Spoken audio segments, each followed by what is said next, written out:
G'day guys and welcome back and welcome to 2021. Let's make 2021 better than... oh dear. Well, maybe it's just a bit of 2020 spillover. Speaking of 2020, in November a game appeared on the Steam store for the low price. Who am I kidding? I'm not buying it. It's called Flat Earth Simulator, and I was given a copy of it over the break. It's my story, and I'm sticking to it. Join me now as I sit down to play as much as I can tolerate the profound stupidity that it contains. Enjoy.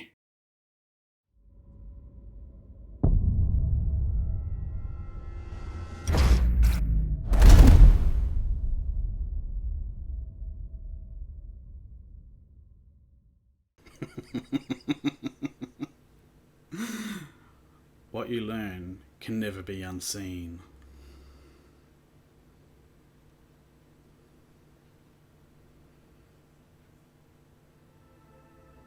It's pretty. Since the Victorian age, humanity has given in to the illusion that there is a natural world which can be measured and understood, and through close observation, a resemblance of natural truth can be gained. Every corner of the world needed to be measured and catalogued. Through the times of further industrialization and the development of our modern society, many deemed truths of bygone eras irrelevant and dangerous, so they discarded them without asking. On the other hand, they accepted truths from periods more aligned with the political landscape of modernity without question. One question nobody seemed to pose and no one ever again seemed to doubt was the shape of our world.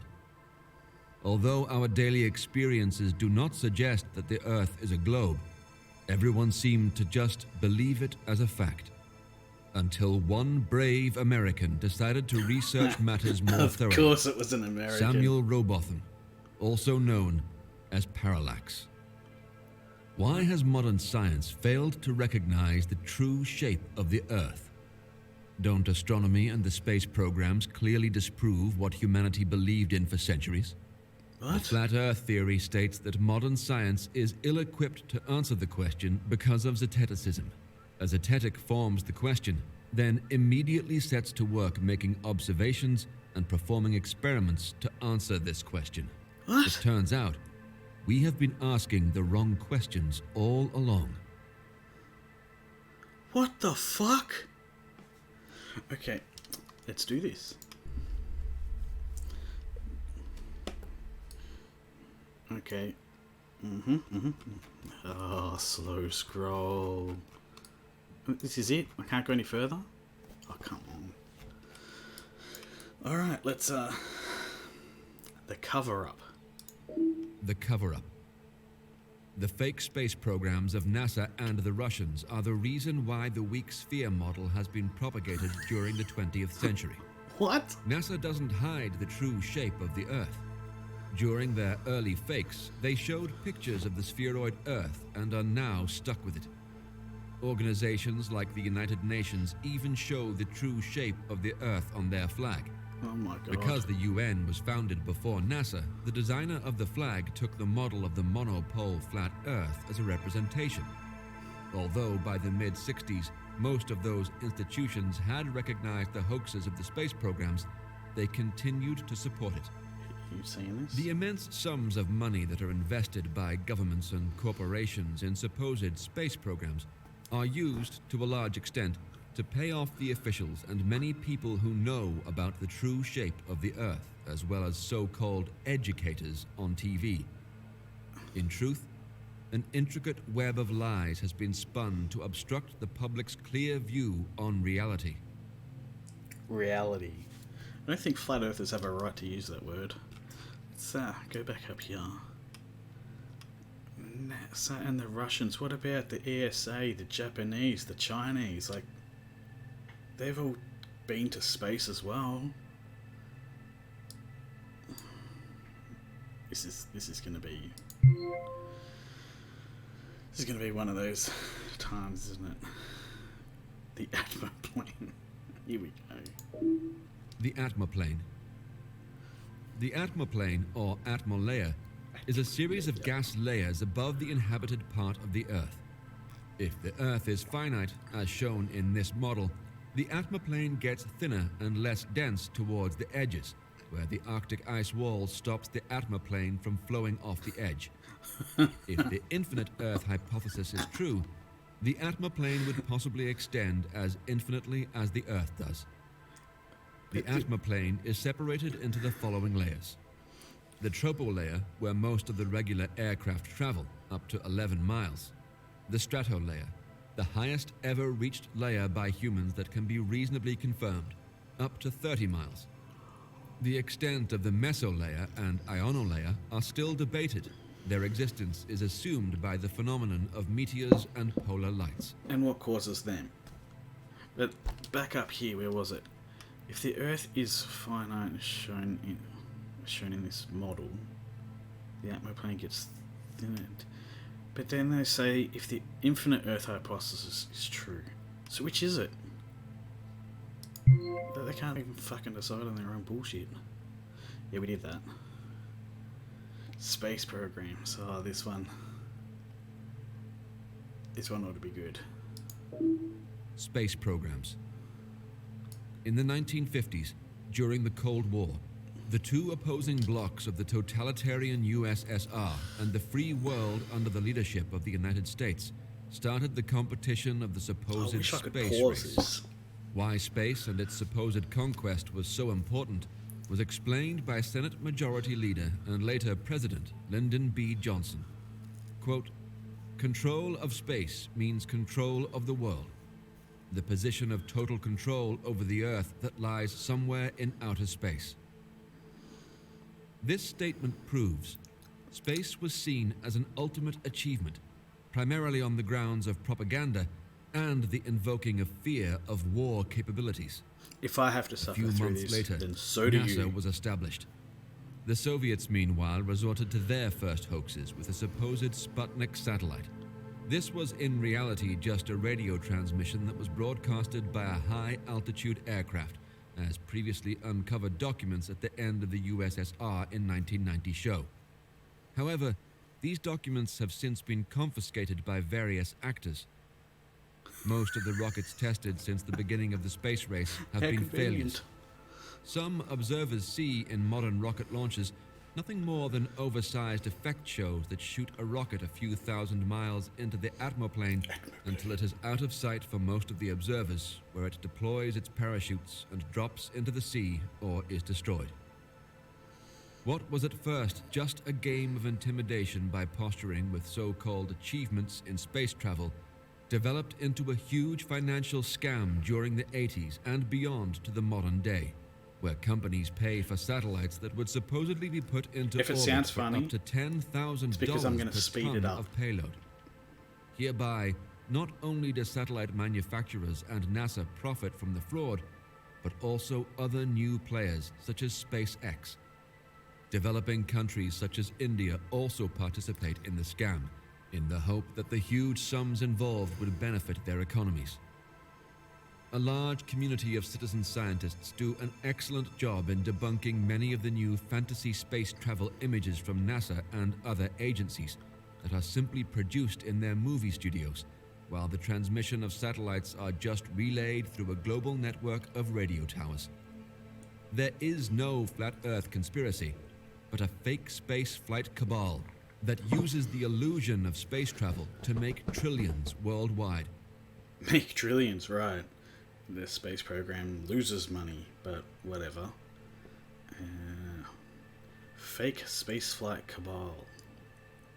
But no flat Earth conspiracy. Yeah, which one of them sounds more realistic? When I first saw this game, I didn't know if they were, taking the piss, or if it was a legit game. Like, they are actual flat earthers. I'm starting to think maybe they are actual flat earthers.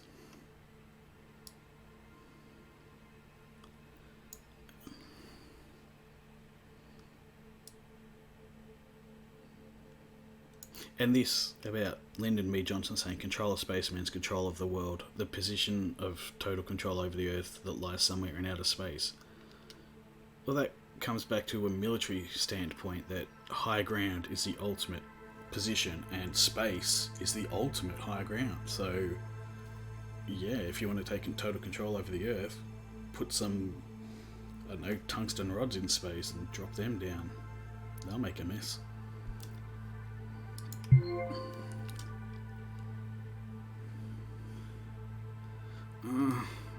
I kind of...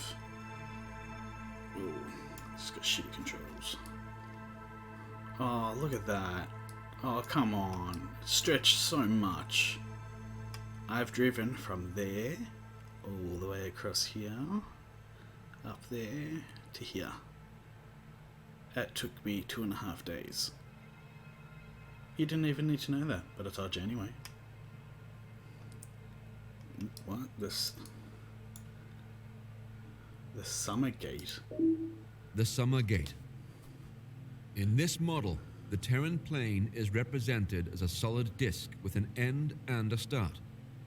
However, this is not the only model. Out of a sense of fairness, we should mention the infinite Earth theory. It states that the Terran plane is not finite, and that beyond the ice wall, other lands exist. The most popular of these theories is the summer gate theory. It states that the ice wall just near New Zealand melts during the summer and leaves passage open to another ring of continents on the Terran plane. These continents are lit by another sol, called Bol, or Nemesis. The transfer will only be possible during summer as long as Bol and Sol are near each other, so only during a short night a ship might traverse the gate and re-emerge in the light of Bol on the other side. Traveling to this gate is near impossible. While one can traverse along the Arctic ice wall with the approval of the UN, no expedition is allowed near the supposed summer gate location. This gives the theory credibility and raises one question. If the summer gate is real, what might lie beyond its path?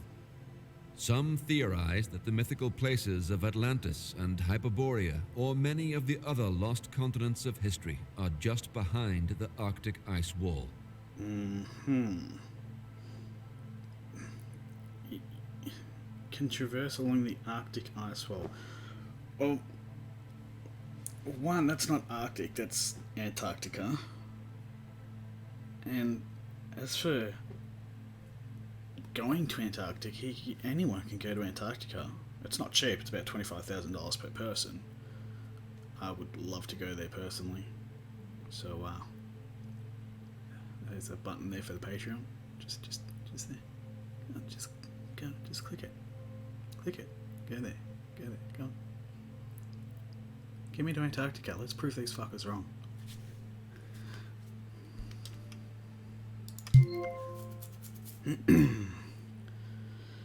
We did that. We're not doing that. What do I have to say?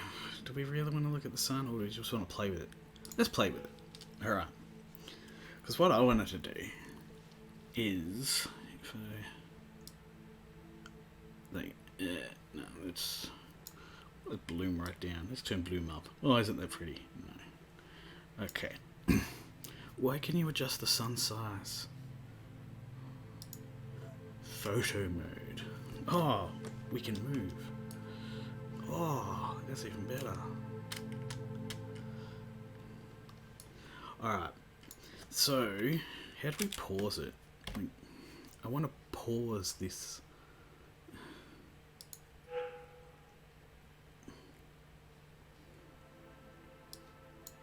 Yeah, that's good enough.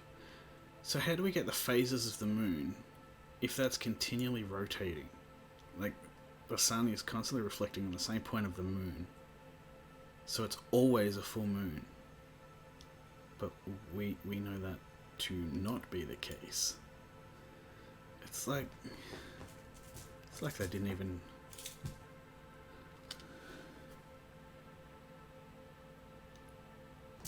He's playing with his mousey. now it's on the floor. It's like they didn't even put much thought into it. Like, as I said, I don't know if they're taking the piss or if they're actually legit. We've only got the sun and the moon to go, so let's have a look at the sun. The sun. The sun is a revolving sphere. It has a diameter of 32 miles and is located approximately 3,000 miles above the surface of the Earth. The sun's area of light is similar to the spotlight of a searchlight. This means that only certain portions of the Earth are illuminated at a time. It also describes how night and day arise on a flat Earth. The apparent view of rising and setting are caused by perspective. Just as a flock of birds overhead will descend into the horizon as they fly into the distance. Together with the moon, the sun rotates around a mysterious central point of rotation. How? A mysterious essential point of rotation. And they take this shit seriously? Come on. And...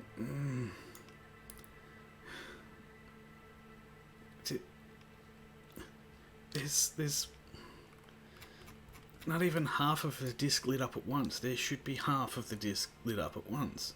But there's not. It just makes zero sense.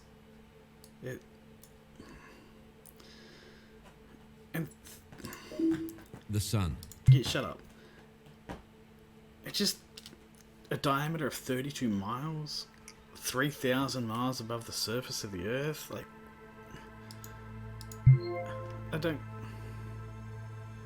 I hate you for making me do this. The moon. The moon is a revolving sphere. It has a diameter of 32 miles and is located approximately 3,000 miles above the surface of the Earth. The moon is thought to be spherical due to a slight rocking back and forth over its monthly cycle. The moon does not emit light by itself. It is lit by the sun. It moves from 3,000 miles to 2,000 miles over the duration of a month, thus causing the lunar cycle we observe as new moon, half moon, and full moon. It is still debated by many of the planar astronomers if the moon has a surface sufficient for anyone to stand upon it. Parallax theorized that the moon might not be as real as it seems. Parallax. For example, sounds like it's some sort of a strong, hacker in the unnatural Matrix. glow around its edge can be observed by anyone with a telescope or camera with sufficient zoom capabilities. Some citizen scholars investigating interesting natural phenomena also agree that the moon is either a projection or an atmospheric reflection of a body closely orbiting the rim of the Terran plane. But for the model of the monopole flat Earth, the question of the moon's solidity is not relevant. In 1969, the moon was the setting of a fictional worldwide television broadcast in which the United States of America, more specifically NASA, claimed to have landed on the moon. The hoax was discovered by independent researchers, but many of them have since been silenced by NASA agents or pressured into publicly stating that they were wrong. Oh, yeah, sure.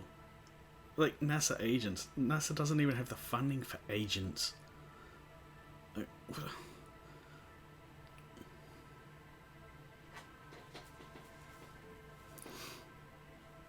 you know, you can get taken down off sites like YouTube for misinformation, like spreading false information.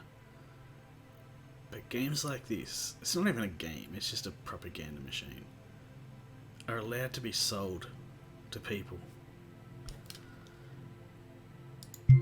And they said the moon and the sun were both 32 miles in diameter. So that means that if we increase the sun's size, that means the moon and the sun look about the same. Just how can anyone possibly believe this?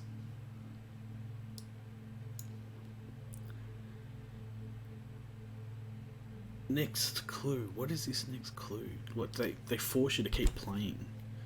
I don't know if I want to sit here for another 80 seconds. It's like 34 degrees and really hot.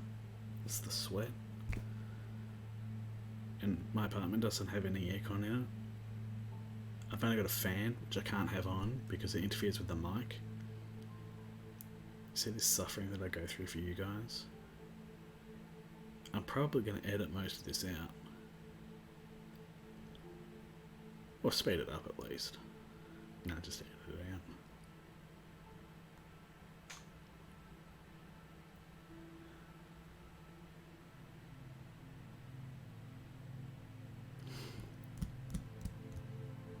It really is quite delusional.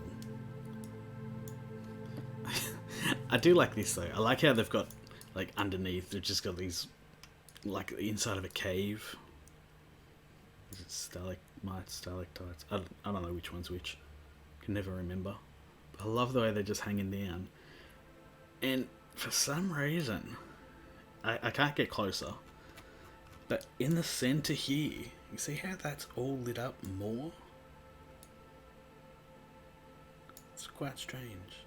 We're about to get a new clue. Oh.